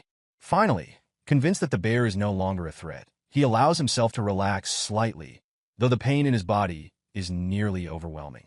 Suhei begins to channel what little energy he has left, focusing on healing his wounds. His body throbs with each pulse of energy, but he keeps one eye on the fallen bear, unwilling to let his guard down completely. Suddenly, a noise behind him shatters the stillness. He spins around to see the wolves returning, their eyes glinting with hunger and greed. Suhei's lips curl into a snarl. These scavengers dare to challenge him now? He bellows a warning, his voice reverberating through the trees. I killed the demon bear. You won't take it from me. But the wolves don't retreat. They circle him, emboldened by their numbers, and Suhei's patience snaps. His wounds are severe, and his chi is nearly depleted, but he has no choice. With a growl of frustration, he swallows his last chi-replenishing pill, feeling a surge of power flood through his aching body. He prepares to face the pack. 2 hours later, as the first rays of sunlight break through the trees, Suhei stands victorious. The snow around him is stained with blood, the corpses of the wolves lying in mangled heaps. His body is battered, his movements slow and labored, but the threat has been eliminated. Suhei limps toward the demon bear's carcass, his vision blurred with exhaustion. The chi from the pill is fading fast, and he knows that if he doesn't find a place to hide and recover, he won't survive much longer. The battle with the wolves has drained him further, and his injuries are severe. He glances warily at the sky, his mind racing with thoughts of the snake catchers. If they return now, in his weakened state, he's as good as dead. As Su-hei trudged forward, dragging the lifeless body of the demon bear behind him, the cold air seemed to grow heavier with each step. The battlefield was littered with the fallen bodies of villagers, their once vibrant lives now reduced to stillness.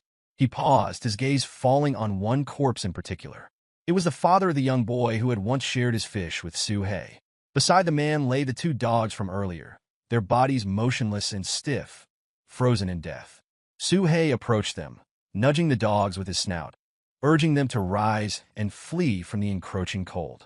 But they did not move. The dogs, once so loyal and fierce, had stayed beside their master until the end.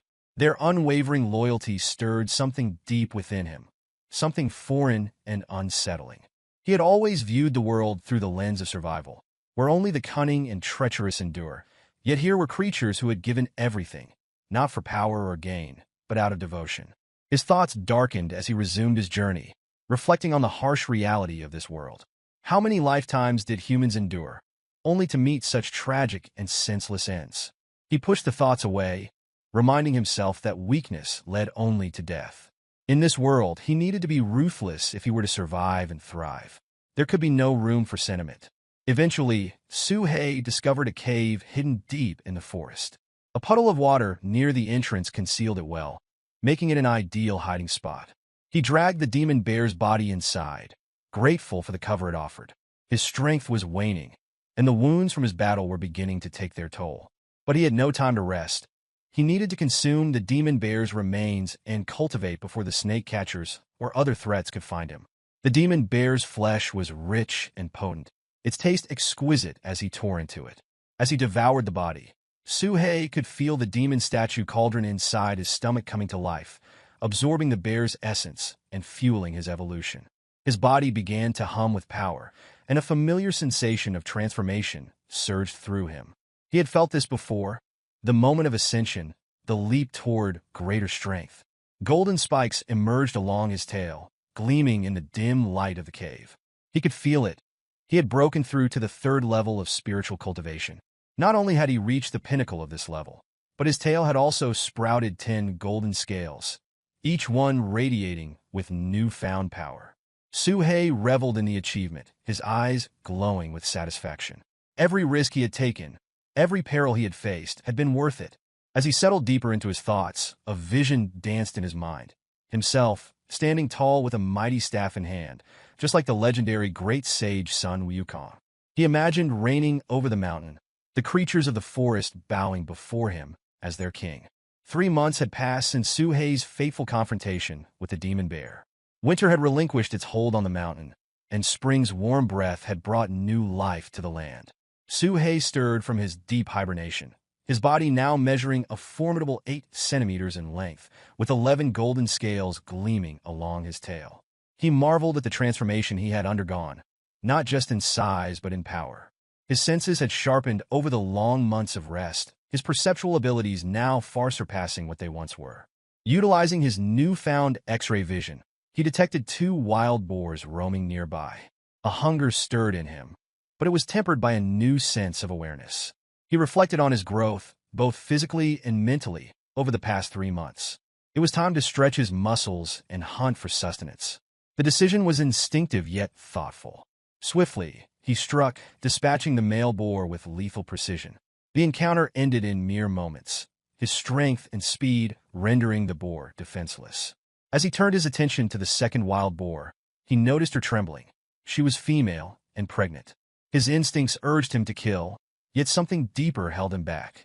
Sparing her life, he decided to consume the male boar instead. He had learned to respect the balance of nature, realizing that not every creature was meant for slaughter. Some had to be preserved for the sake of the future. The female boar watched in terror as Su-hei dragged away her mate. Yet, Su-hei was not concerned with her fear. He had come to understand that, unable to return to the village, he would have to rely on the mountain for his survival. Self-sufficiency was key, but so too was understanding the ecosystem. By sparing the pregnant female, he was ensuring the continuation of her line. As he feasted on the male boar, his mind wandered to the wildlife that surrounded him. 20 roe deer, 30 musk deer, and hundreds of rabbits, along with monkeys, wild goats, coyotes, and more.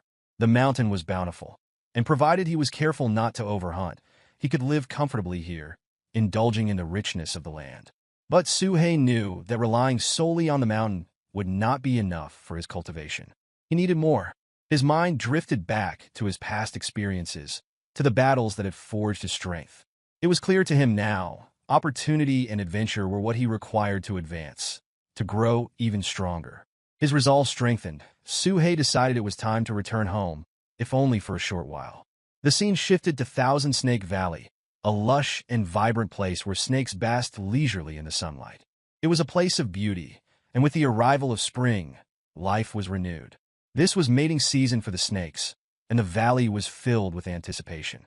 Suhei observed the scene from a distance, his thoughts far from the peaceful valley. Despite the allure of companionship, he had little time to indulge in such desires. Still, a blush crept across his face as he recalled the little white snake who had often tried to flirt with him, wrapping herself around his body in an attempt to get his attention. She was persistent, but Suhei had always kept his distance. He reasoned that they came from different worlds. Her innocent advances clashed with the dangers that now surrounded him. A year ago, he might have welcomed such attention, but now he had bigger concerns. Since embarking on his cultivation journey, Suhei had lost interest in trivial desires like companionship. His focus was solely on training, on pushing the limits of his potential. As he gazed at the vibrant snake tree in the center of the valley, its branches heavy with the fruits that would soon ripen, he felt a wave of anticipation. These fruits, which matured every 3 years, held the key to advancing his cultivation. Suhei recalled how, 3 years ago, he had accidentally consumed a snake fruit, and in doing so, gained wisdom far beyond his years. This time, he planned to consume 3 fruits, believing that such a feast would propel him to the 4th stage of spiritual cultivation. If he could reach the middle stage, he would be able to utilize spells, moving beyond reliance on brute strength and physical attacks. The thought of such power tantalized him. But his moment of reflection was cut short by the sound of voices echoing from the entrance of the valley. They were discussing the snake fruit. His heart tightened. He recognized the voices. The snake catchers.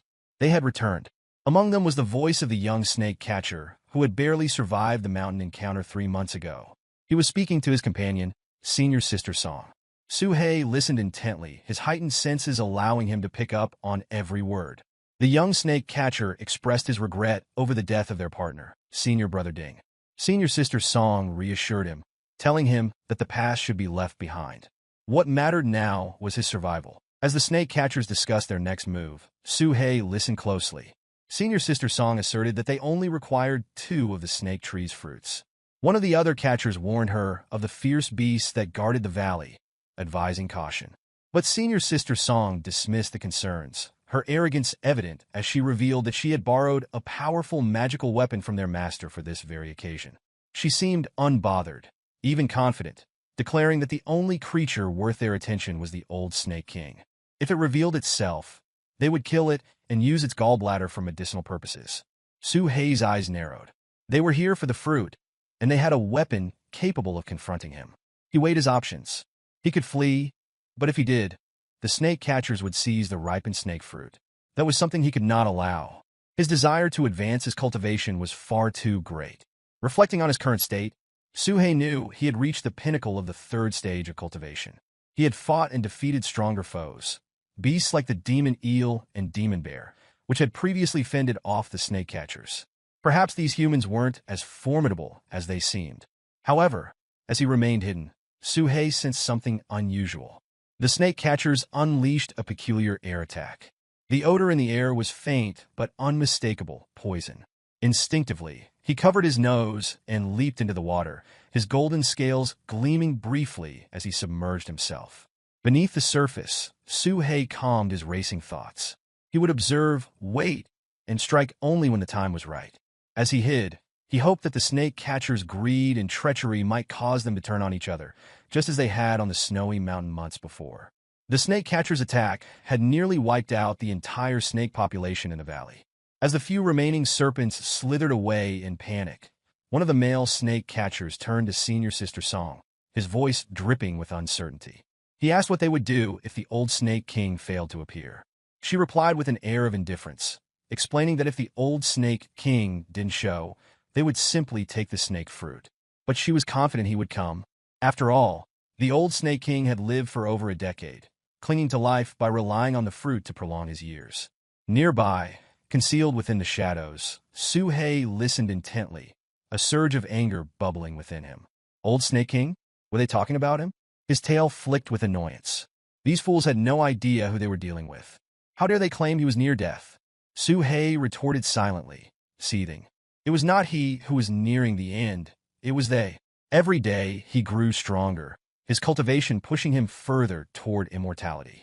These snake catchers were the ones whose time was running out. Their ignorance infuriated him, especially their insistence on calling him the Old Snake King.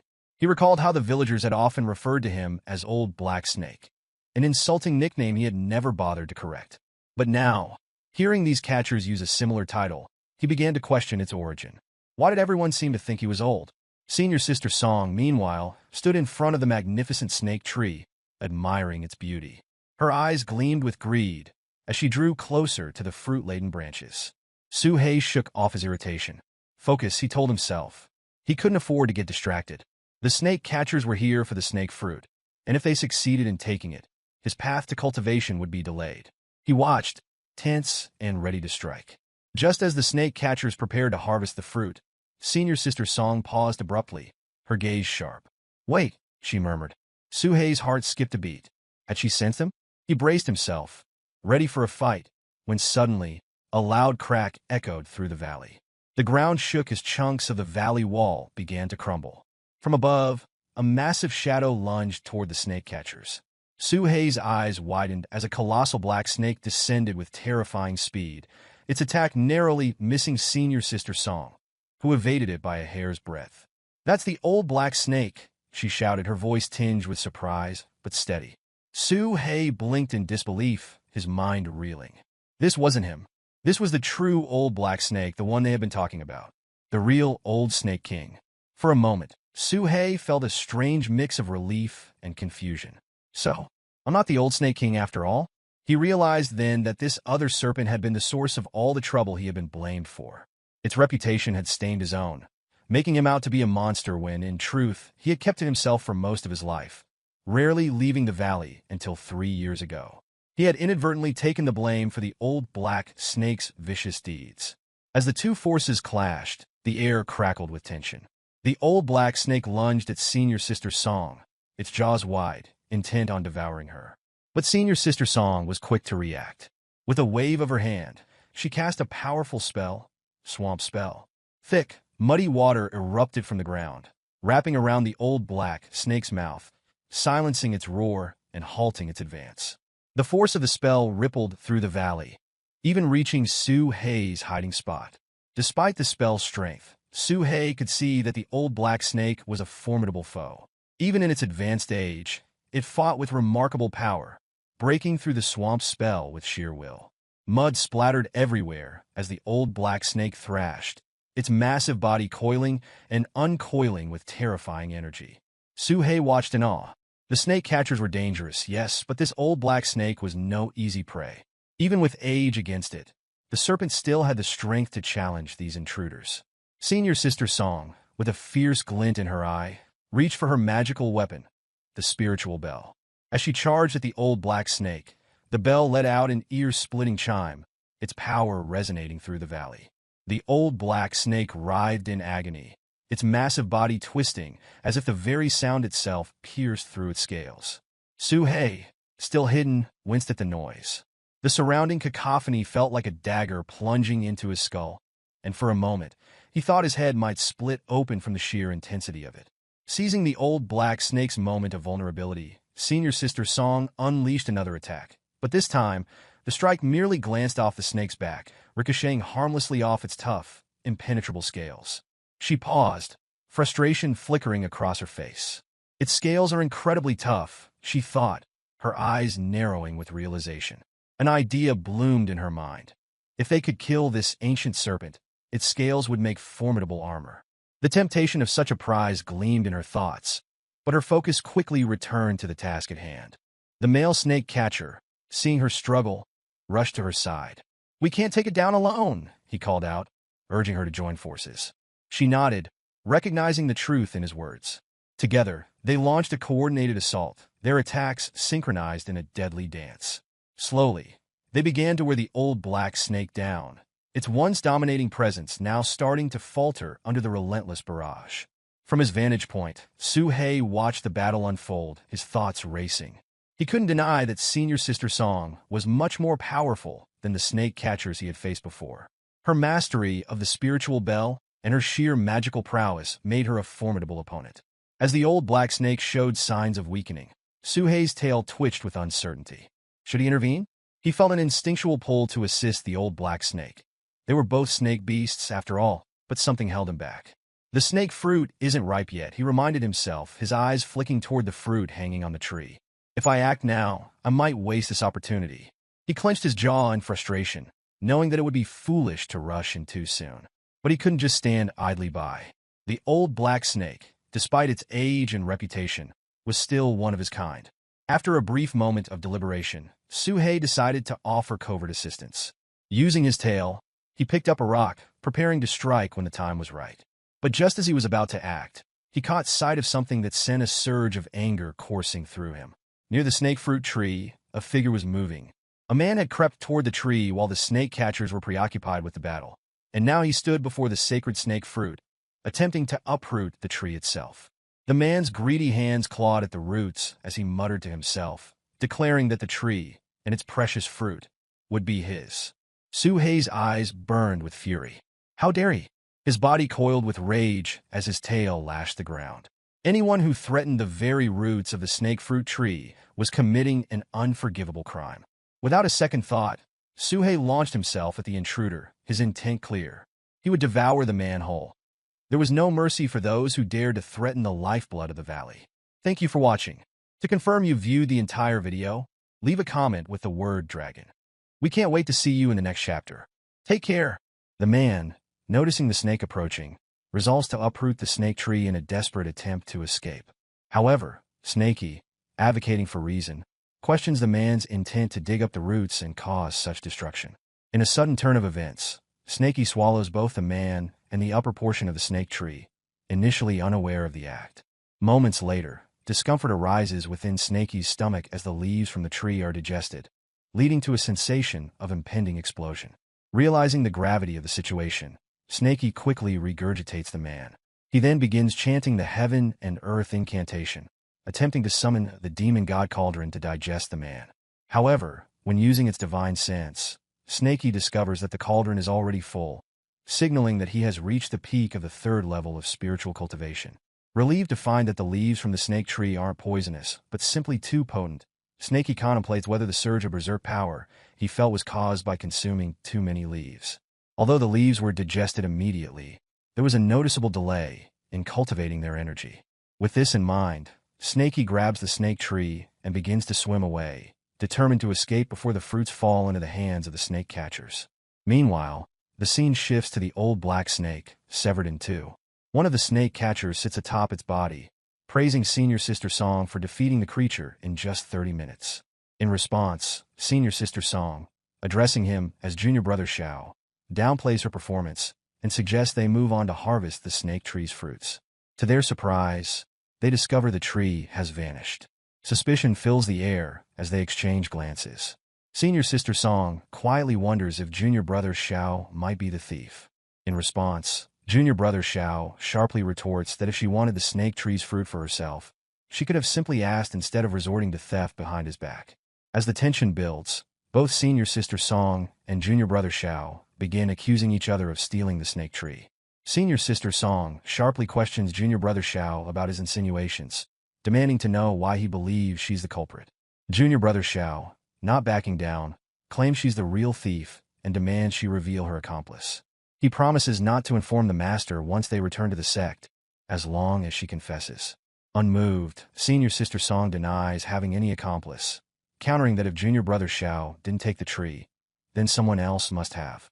Meanwhile, Snakey watches the unfolding drama from a distance, using his X-ray vision to observe. He finds the situation amusing, silently urging them to turn against one another.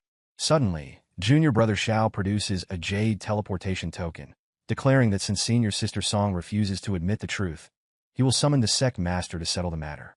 Just as he is about to activate the token, a hand seizes his wrist, stopping him cold. "That's enough," a voice commands. Junior brother Xiao looks up and recognizes the individual as eldest senior brother. The eldest senior brother calmly explains that the master had already been aware of their actions and had secretly dispatched him to monitor them. He had arrived moments earlier and witnessed their argument. Junior brother Xiao quickly informs him that the snake tree has been stolen and questions if eldest senior brother had a hand in it. The eldest senior brother shakes his head, clarifying that he was not responsible, but he does remark that the thief was quite clever. The culprit used an ordinary person to dig up the tree, allowing them to evade detection through spiritual energy. With a stern expression, eldest senior brother places his hand on the ground, declaring he will track their footprints. However, it quickly becomes clear that the tracks have mysteriously vanished. Baffled, junior brother Xiao asks what they should do next, now that the snake tree thief has fled. Eldest senior brother, unfazed, responds with certainty. "As long as the man who took it remains alive, I will find him. He won't be able to hide for long." A faint trace of spiritual energy began to manifest, revealing the path the thief had taken. Eldest senior brother, having reached the 6th level of cultivation, knew he could easily apprehend the snake tree thief. Hearing this, Snakey was alarmed, realizing that eldest senior brother was far beyond his own abilities and could eliminate him at any moment. Panicked, Snakey decided to burrow underground, reasoning that by shutting off his divine consciousness, even a cultivator at the peak of true cultivation might struggle to find him. As he tunneled deeper, he suddenly sensed something strange. Turning to investigate, he realized that the snake fruit was ripening, its potent aroma spreading across the valley. Eldest senior brother, too, recognized the fragrance, instantly noting that it was coming from underground.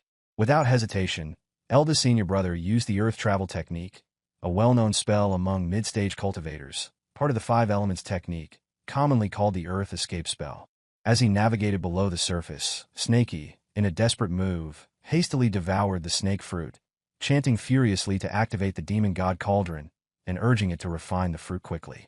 Moments later, eldest senior brother arrived, impressed by the thief's speed and skill with earth travel. He remarked on the impressive technique, but confidently declared that it would all be in vain.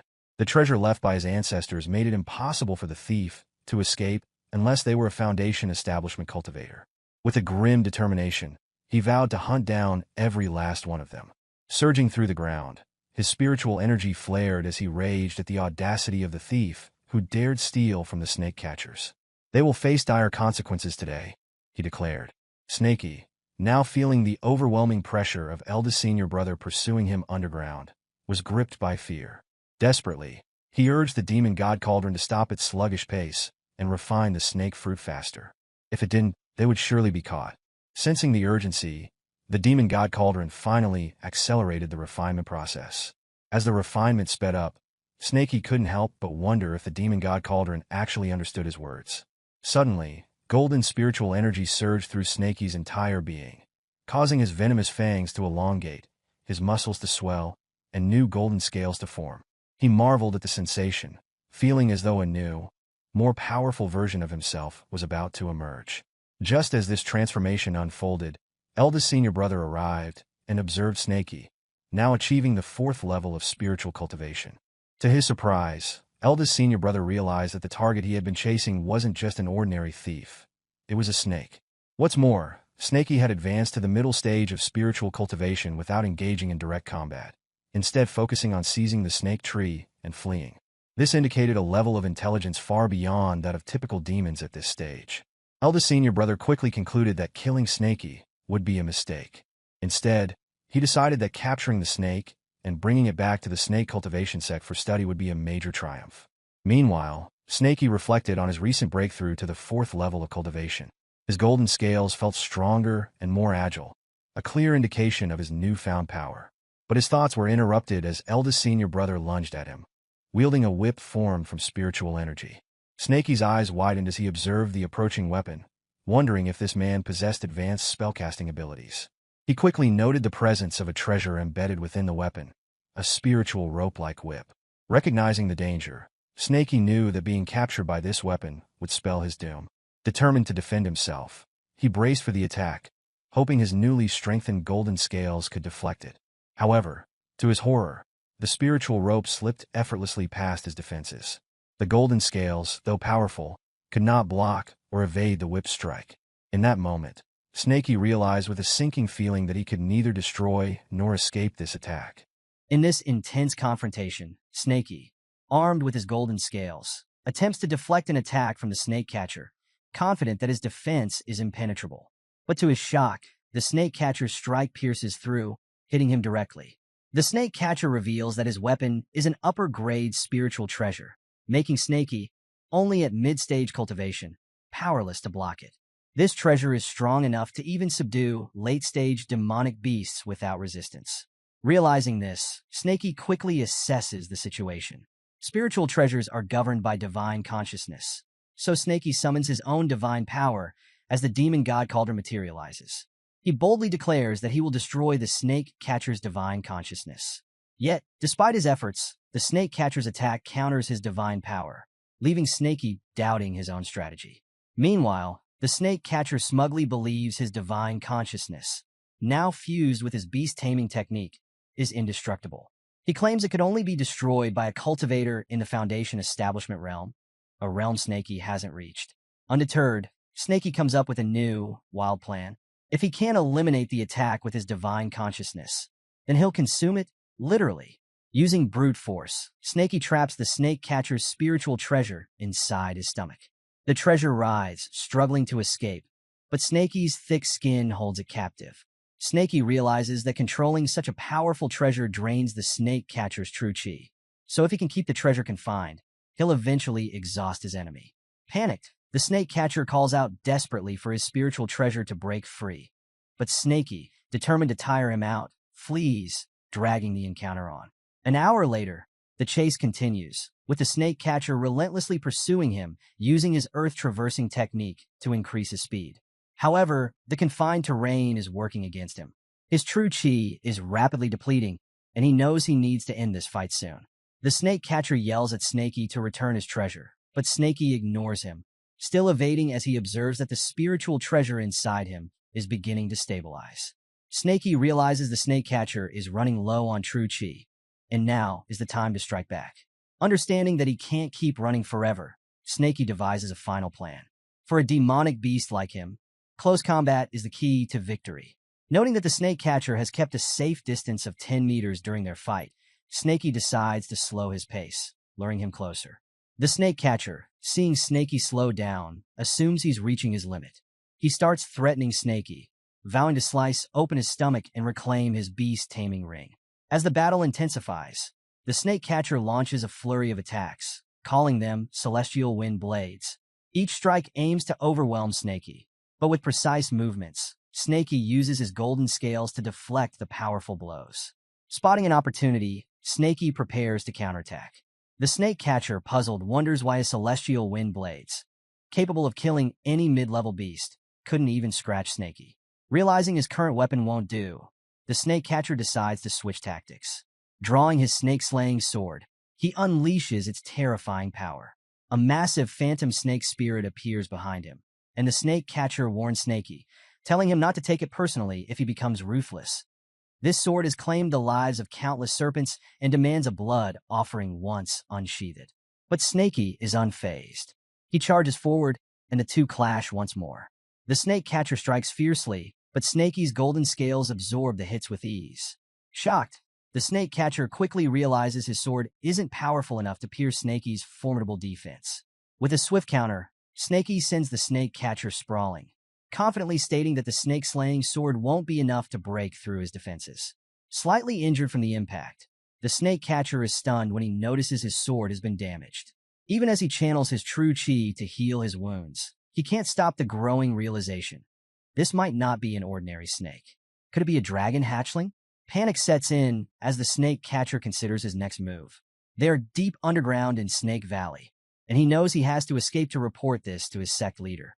However, his true spiritual chi is nearly depleted, rendering him unable to use his earth-traversing technique.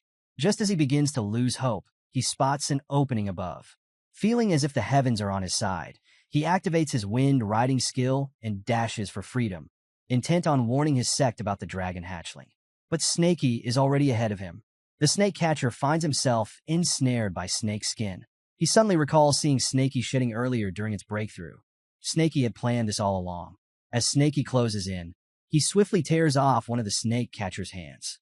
Meanwhile, the scene shifts to Senior Sister Song and the other snake catchers. They hear their elder brother's screams and are in shock. One of the junior members questions whether a simple snake beast could truly challenge their elder brother, who's known for his strength. Before they can draw any conclusions, a massive explosion erupts nearby. Their elder brother emerges, battered and panicked, urging them to flee, warning that there's a dragon hatchling nearby. Senior Sister Song is skeptical. Could this really be a dragon hatchling? If so, it must be in a nascent soul realm to overpower their elder brother like this. The younger snake catcher insists they all flee in a different direction from their elder brother, sensing that his condition is dire. Back underground, Snakey is hot on the snake catcher's trail, chasing him through the opening created by the explosion. Reflecting on his momentary lapse in caution, Snakey knows he cannot let the snake catchers escape, or they'll cause him trouble later. The snake catcher, convinced he's finally reached freedom, assumes Snakey is still far below. But as he passes by the seemingly dead old black snake, whose body had been severed earlier, the black snake suddenly strikes. Venomous poison hits the snake catcher squarely, sending him tumbling in agony. He can't believe the old black snake is still capable of releasing poison despite being decapitated. Desperate, he reaches for an antidote, but Snakey is already closing in. Panicked, the snake catcher pulls out his last resort, an upper-grade spiritual jade. He didn't want to use it, but now he has no choice. Upon activation, the jade greatly enhances his speed, and he rockets forward at an astonishing pace. But Snakey remains unfazed. He pulls off one of his own golden scales, his only option left, and hurls it with deadly precision. The scale flies through the air, catching up to the snake catcher and piercing him straight through the heart. In an instant, the snake catcher falls dead, his escape foiled.